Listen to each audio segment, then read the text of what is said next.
Welcome to another FPL video, one of the first of the 2022-23 season. This is going to be my first official draft, and this has been in the works in the last couple of days since the FPL launch, and we did a live stream for that. But we've been working on the graphics and a new colour scheme. It's a new season, a new colour scheme for the game, and also for this channel. Let me know your thoughts down in the comment section below, and let's smash the like button and get this video to 200 likes, and keep on subscribing. We're on the road to 15,000, so thank you very much. First up, we have David Raya and Gazzaniga in the goalkeeper position. So with Raya, he kept 8 clean sheets in 24 appearances last season. A pretty healthy return. He made 78 saves, only amassed 5 bonus points, which is nowhere near the likes of Ramsdale. And this is one position which I haven't fully settled on, as I discussed in my last few videos and live streams as well, because I really like what they've done with the goalkeepers this year. Even those at 5.5 million are definitely under consideration, the likes of Hugo Lloris, Alisson, and especially Ederson. Then you've got those at 5 million, such as Nick Pope, who is really underrated, and I think Newcastle will keep more clean sheets and be up there in the top 8 potentially. You've also got Ramsdale and Mendy at 5 million, who could be really good bargains. Jose Sarr was incredible last season. Emiliano Martinez is also very underrated in FPL. So there's a lot of choices to consider. You've also got Robert Sanchez at 4.5 million. So really it just comes down to which type of goalkeeper do you want? Someone at 4.5 million, 5 million, or 5.5? And at the moment, I am leaning towards the 4.5 million, but by no means is this confirmed and final, because I may end up going for someone more expensive. And if I do move up at 5.5 million, I'd heavily consider Ederson, just because I prefer the Liverpool fullbacks to cover Liverpool. And with City, other than Cancelo, I'd be very happy to have Ederson. And as for the 5 million goalkeepers, it's probably between Nick Pope, Ramsdale and Mendy in the long term, but definitely do not underestimate Nick Pope. I think he could be a really good option. As for the 4 million goalkeepers, there's not really anyone that stands out, but the most likely to get game time is Paulo Gazzaniga. The only thing I would say about him though is that if Bernd Leno signs for Fulham, he will be undoubtedly the first choice goalkeeper, and that debunks the Gazzaniga template, or at least a pick, and just the hope of him getting game time. So just bear that in mind. But as things stand, I think he has a good chance of getting some game time. He is going to be competing with Rodak, and at the moment I am going for these two, a pretty cheap goalkeeper pairing. I know some of you might go for two 4.5s. I wouldn't really recommend going for someone at 5 or 5.5 million coupled with yet another goalkeeper on the bench. I think that's far too much money on the goalkeeper position, which ultimately won't get you as many FPL points as any other position that we're going to cover right now. What I also want to do in this video, other than show you my first draft, is to kind of, I'd say, narrow it down, every single position, talk about the best options at each price point as well. And there will be separate videos, but I also want to make it a point throughout each single kind of player pick, because it's really important to have different options and to have a good idea of what we really should be aiming for, but you also don't want to be the same as everyone else and just form a really strong template this year. I do like the idea of having 1 or 2 differentials at the very least and keeping things a little bit fresh and different.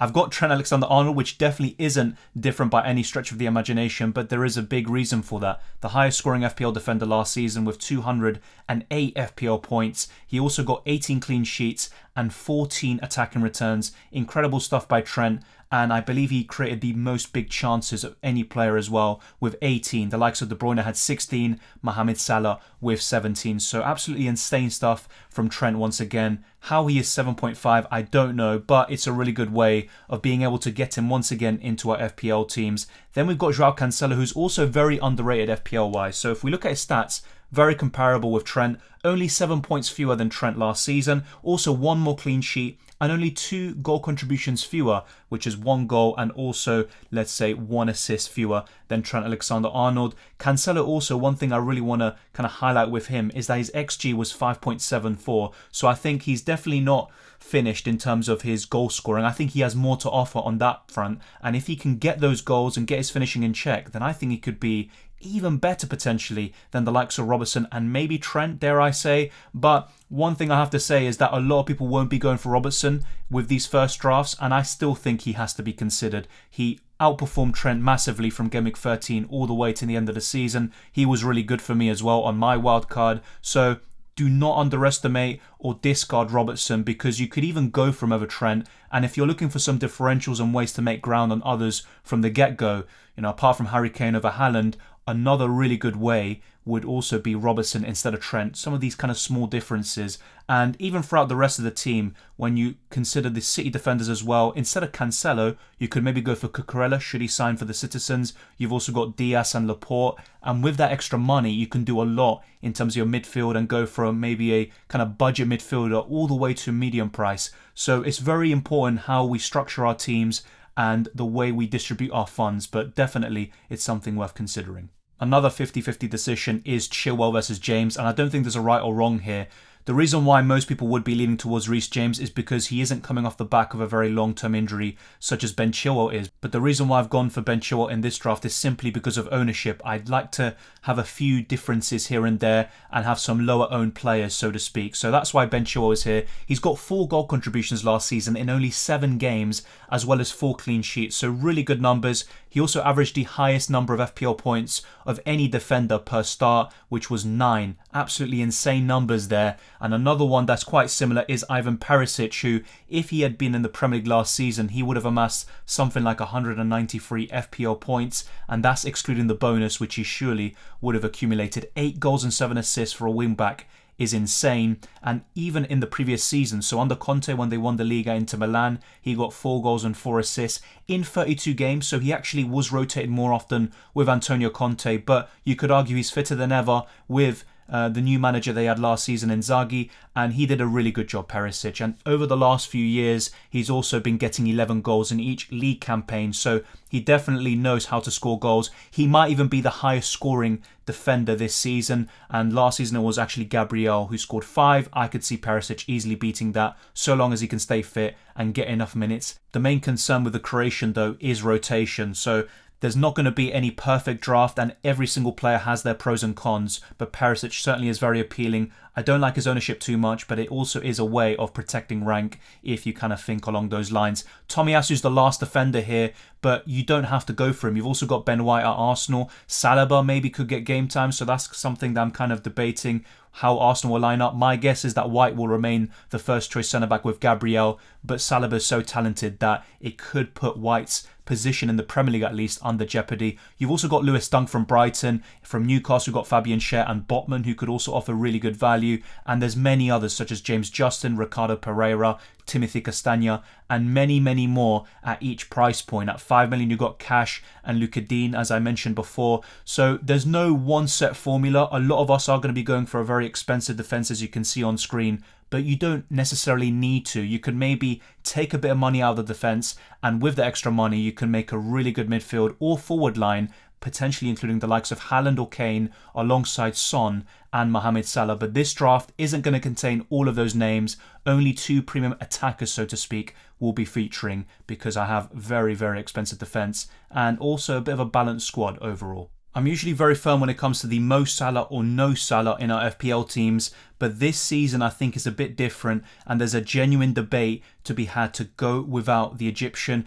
It's definitely very risky. I'm going to warn you, he tends to start the seasons very well. Just look at Norwich last season, also Leeds 2 seasons ago with the hat-trick, and also Norwich the season prior. So be warned. Don't say that I'm recommending to go with or without him. It's just something to consider. And what I would do, especially in most of these positions, is to try and narrow down to 2 or 3 players you want around that price and in that position. So instead of Salah, the other viable alternative is Heung-min Son, who I still think offers really good value for money. But obviously he's not as appealing now because it's very difficult to fit him in alongside Mohamed Salah, and also he's 12 million. He used to be around 10.5, so there's definitely a huge increase there, but still I think Son should be worth considering. And you've also got Salah, and if it's between one or the other, I would lean towards Salah, but do not underestimate Heung-min Son, and I really like his ownership. And obviously with Salah, in terms of stats, the most goals last season, 23, the most assists, also the highest XG, expected assists, 36 big chances, despite the drop-off since February when he came back from the African Cup of Nations, and his whole 2022 calendar year hasn't been that great, but he's still one of the best players in the Premier League, and I think he will bounce back and do really well at the start of this campaign. His fellow winger and teammate Luis Diaz is also probably one of the best value players in the game at 8 million. I'm still a bit uncertain about him as an FPL asset. I think he's a really good player, a fantastic dribbler, but in terms of goal output, I think he definitely can step it up and go to the next level. He has it in him. I'm not saying he can't become a really good FPL asset, and I have him in my team, but I'd still have a few question marks about him, which hopefully he can answer within the first few game weeks of the season. He scored 4 goals and got 3 assists in 13 games since joining Liverpool in the Premier League, so really good stuff. And he's also had 7 big chances, so that's a decent number. His underlying numbers are pretty good. They're sustainable. It's not a huge overperformance in either way. So I'm not saying he's bad at all, and there's a reason why I've got him. I think he can do well, but I just have a few question marks about Diaz, that is all. Then we've got Rashford and Neto.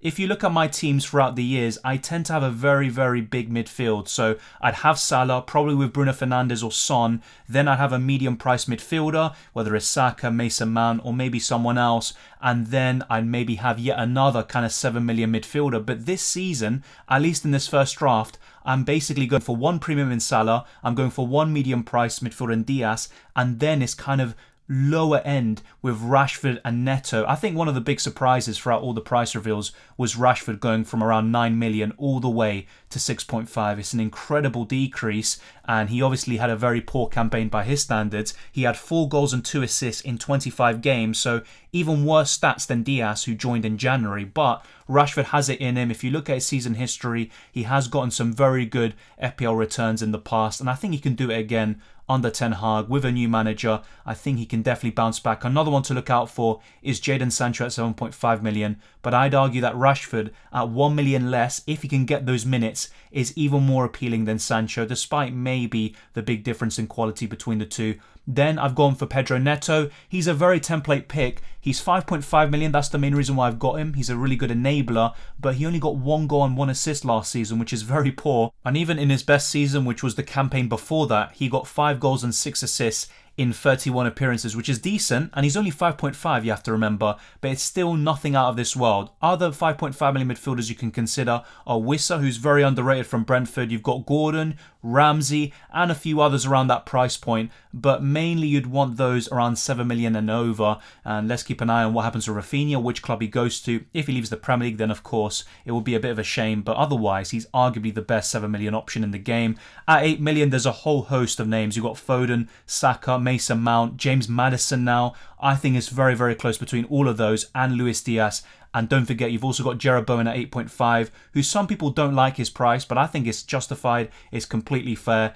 And with Rashford's price, it's actually a bit of a unique one. There's not that many choices at 6.5 million, and I think he is the standout should he get those minutes. So that's kind of my thinking with this midfield. And the last one is Andreas Pereira. Keep an eye out for him. Why? Because he's on the verge of joining Fulham, and he will be a starter there at 4.5 million. Just keep an eye on it. Now, I actually checked his stats in the last few seasons as well, including for Flamengo in the last campaign, and it's nothing special. So he's had 4 loans since 2016, only 3 goals and 2 assists in 29 appearances last season, 2 goals, 1 assist in 13 league outings. So nothing spectacular, but at 4.5 million, you can't go wrong, and that's basically what we're talking about here.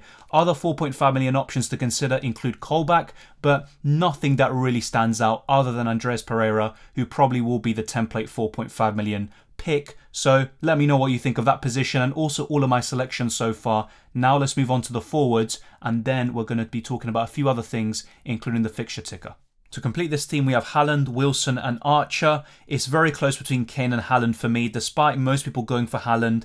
But I really think Haaland's going to do really well from the get-go. He's got an amazing set of opening 10 games, which we'll be getting onto very soon. And also, I just really like Haaland as a player and as an FPL option in general. I think he's done fantastic in the UCL Fantasy, for example. More goals than games played for both Red Bull Salzburg and Borussia Dortmund. He scored against everyone in that competition, bar Manchester City. And yes, the Premier League is different. I'm a bit concerned about his injury record, but not as much as some people are. And I think we should calm down a little bit on that front. And Harry Kane, there's a lot made about his starts in August. And last season, he was awful until, let's say, November. But for the most part, Harry Kane can do well against anyone, especially against Southampton. He's got a great record against them, by the way, so keep an eye on that. He's got like 11 goals and multiple assists, including, remember, that huge haul against them a few seasons ago when Son scored 4 goals. So look, Harry Kane, I think, will probably do better in game week 1, But if you look at the fixtures, the quality of the two teams, Manchester City and Spurs,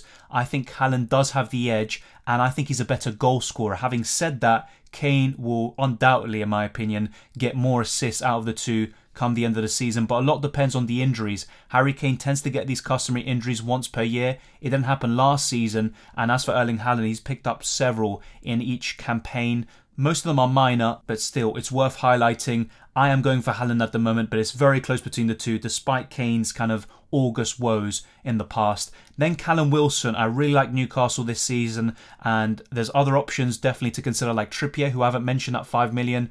Share at the back. You've also got Nick Pope in goal. In midfield, you've got Bruno Guimaraes, and also a few others, but I'd mainly focus on Callum Wilson, I think. It's a decent start to the season, at least in Game Week 1. From Game Weeks 2 to 5, there are some awful games in there, including Liverpool and Man City, but still, Newcastle are right up there from Game Weeks 1 to 10 in terms of fixtures, and I think at 7.5 million, he's probably my favourite option. The thing is though, at 0.5 million less, you can go for Ivan Toney, who might offer you better value for money, and at 0.5 million more, you can go for Gabriel Jesus, who we'll also talk about very soon. So Callum Wilson won't be the most popular pick, but I like that. His ownership is 4.9%, and actually if we look at the stats individually for these two players, Haaland and Wilson, with Haaland, 20 goals and 5 assists in 23 league games last season, and 27 goals and 5 assists in 29 games in all competitions. As for Callum Wilson, we talked about him as well multiple times in all these videos.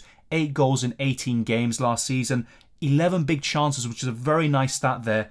And like I said, his ownership is also very intriguing. Now, as for Cameron Archer, he's just a 4.5 million option, and if not, you can just go for Greenwood. But there is a possibility he moves to another Premier League club. Yes, it might not be that high, but you never know. He scored 7 goals in 20 games in the Championship last season, and in all competitions, which does include Premier League 2, he scored 20 goals in 33 games. So keep an eye on Cameron Archer in the future, and he might even be a decent option this season at only 4.5 million. So that is my selection. Let me know what you would change. I'm also going to show you now how it would look heading into Game Week 1, as well as the captaincy, which also needs to be factored in for sure. With this current draft, I would go for a 4-4-2, one of my favourite formations throughout the years, and I think will be very popular this season. I've gone for Raya in goal, away to Leicester. It's not a great game, but over the first 10 game weeks, Brentford are second in the fixture ticker, according to Fantasy Football Hub. The back four is very, very solid. I'm covering the top 4 teams from last season. Perisic at home to Southampton, definitely one to keep an eye on. I think he could do very well there. Trent Alexander-Arnold away to Fulham. I could see some huge hauls across the back line. Chilwell and Cancelo, maybe not. I could see West Ham and Everton scoring. Chelsea tend to struggle at Goodison Park, but it's still a very solid defence, especially when you look a bit medium to longer term. But as I said, you don't really need to think too much in the long term as we maybe usually would, because we technically have 3 wildcards now with the World Cup, and we have to play our first wildcard within the first 16 game weeks of the season. So it does allow us to be a bit more short term in our thinking. As for the midfield, Rashford at home to Brighton, Diaz and Salah away to Fulham, and then Neto away to Leeds. Decent fixtures. I think all of them could do really well so long as they get the minutes. Rashford, I want to see how he does in pre-season. Is he getting the starts that I really want to see? If not, then maybe I'm just going to turn my attention elsewhere. Up front, Callum Wilson at home to Nottingham Forest could be exceptional. And then Haaland away to West Ham. Difficult fixture, but I could still see the Norwegian scoring some goals. And ultimately, it's from Game Week 2 all the way until Game Week 10 and beyond, where I think he can really shine, so long as he stays fit. Tomiyasu away to Palace. I think Arsenal will concede there, but I think Arsenal will improve, especially on what we saw at the end of the last campaign. Andreas Pereira will be facing Liverpool once his move to Fulham is fully confirmed, and Gazaniga as well. They're just going to be sitting on the bench. I'm not going to be playing them when they play one of the best teams in the league. And then Archer, keep an eye out for him, especially if he moves to a newly promoted side, whether it's on loan or permanently, because he could become a serious FPL option. Now I'm going to show you the fixture ticker for the first 6 game weeks and the first 10 game weeks to kind of make some comparisons, and then I'm going to be showing you Gabriel Jesus before wrapping up this video. From game weeks 1 to 6, there are some surprises in here, such as Wolves. You could even say Brentford as well. But there are some huge changes actually, some big fixture swings that happen actually very, very soon. So as you can see, Wolves are ranking top from game weeks 1 to 6. But if you change it to game weeks 1 to 10, they move from first all the way to join bottom with Man United, because after game week 6, they face Liverpool away, Man City at home, West Ham away, and Chelsea away. That is one of the worst fixture runs you're probably going to see of any team this season. But it's really good to keep an eye on some of these fixture swings for all of these clubs, especially those that we want to have some really big FPL options from. But with Wolves, most of us, or at least a lot of us, are going to be considering Neto, even Johnny, and a few others like Jose Sarr. But I'm not a huge fan of Wolves' assets. They were awful at the end of the last campaign, and they need to make some good signings in order for me to be more appealed by their assets. But as you can see also from game weeks 1 to 10, Brentford move even higher in the list to second, which is very promising for those of you considering Raya and Ivan Toney, who are going to be very popular. Also keep an eye out for Wissa, as I mentioned many times before, but it's really good to keep an eye out for some of these clubs that have a really good fixture run. Nottingham Forest also up there, but because of the fact that we have to play our first wildcard in the first 16 game weeks, we can afford to be even more short-term minded than the first 10 game weeks and just look purely on the first 6, maybe even a bit less actually, and play our wildcards very, very early, which I tend to do actually. I wouldn't highly recommend it in the most part, but this season could be an exception. So if you look at the first 6 game weeks as well, Crystal Palace are bottom alongside the likes of Fulham, West Ham, Newcastle as well, and that's probably another reason why a lot of us aren't going for Nick Pope, Bruno Guimaraes, Wilson, Trippier or Fabian Schär, who all will be very good FPL options I think this season. If not Fabian Schär, it could be Botman taking his place. To wrap up this video, I'm going to briefly talk about Gabriel Jesus because actually you saw my reaction on stream. I was very surprised to see him being priced at 8 million. It's actually a really good one. And other than Rashford, who also was one of the big shocks in terms of huge price decreases or at least kind of potentially game-breaking value, Gabriel Jesus could be right up there because he's going to get more minutes at Arsenal than he ever did at Man City. He also got 8 goals and 8 assists last season, which was very respectable considering the lack of game time, I would say. Yes, 28 appearances, but how many starts? Not that many, actually. His XG and his expected assists, all very, very good, actually. 13 big chances, 7 big chances created, good key passes, shots in the box. The shot volume, all of that is good. Yes, 4 of his goals did come in one match against Watford, but I mean, you still get the same number of FPL points for scoring 4 goals, whether it's in one game or across multiple games. So that's another thing you could say about it. And Arsenal have a very good start to the season, as we talked about in the fixture ticker. They are right up there for the first 6 game weeks and also for the first 10. And really, if you look at the first 6, Crystal Palace is probably the most difficult alongside Leicester, but football isn't played on paper, and Arsenal could struggle in other games which seem easier than those that appear much tougher. But Gabriel Jesus at 8 million, I could actually find a way from Callum Wilson to Jesus. I just need 0.5 million, so I could easily make that upgrade. The same goes from Raya to Mendy or Ramsdale or another 5 million goalkeeper. So the first draft I showed you today is by no means completed, finalized. There's still going to be probably a lot of changes from now until the deadline, but it's worth having a good idea of the players you want. I've narrowed down a lot of options, even those that I haven't got in my current draft, because it's very important to have a good idea of the kind of structure, the players you want, because ultimately it'll go a very long way in your thinking and also your strategies. But thank you very much for watching. If you enjoyed this video or found it useful, smash the like button and subscribe if you're new. Let's get this video to 200 likes. It'd be massively appreciated. And let's get to 15,000 subscribers. So keep smashing the subscribe button. It really helps out in the algorithm. And you can follow me on Twitter and Instagram, DylanRCM. Also the Discord server. The link is in the description below. And you can become a Patreon or a channel member. Thank you very much to those who have signed up already. It really means a lot. And all the best of luck for game week 1. But we still have a lot of time before then. We've got F1 fantasy content in the meantime. The team selections, I've uploaded one today. Also, UCL fantasy will be coming very soon. I'll let you guys know closer to the time. And also much more FPL content before game week 1 even starts. So take care, enjoy the football and the rest of your summer break. And I'll see you in the next video.